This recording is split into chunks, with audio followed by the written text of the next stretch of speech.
Dry and windy conditions across most of the region are depleting firefighters' resources. Jake Cooperman has more.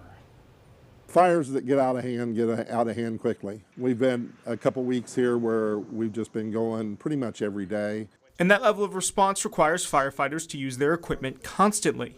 Baker Township Fire Department Chief Mike Gordon says one of his trucks has definitely felt the effects of the extended dry and windy conditions. It gets costly to repair those kind of things, and we just recently got it back going yesterday, back running and operational. And it puts a strain on his volunteer firefighters working around the clock.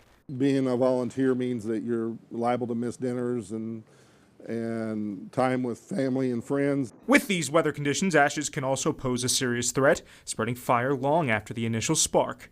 If there's a fire burning, then those ashes can remain active for up to 10 days. Pittsburgh Fire Chief Jack Spencer says his worry is not with equipment or manpower, but rather with the buildup of burn piles. One of the things that concerns us is that with the extended burn ban in place and the nice weather, people are going to be out clearing their yards and other property. And during that time, with not being able to burn it as they clear it, it's just going to pile up. And when they actually get a chance to actually do the burning, that they're going to be too large of a piles that they're used to, and it's going to get away from them. And that's one of the things that concerns us for the future. He reminds residents that even though people have been good about heeding warnings, burning without approval has its consequences.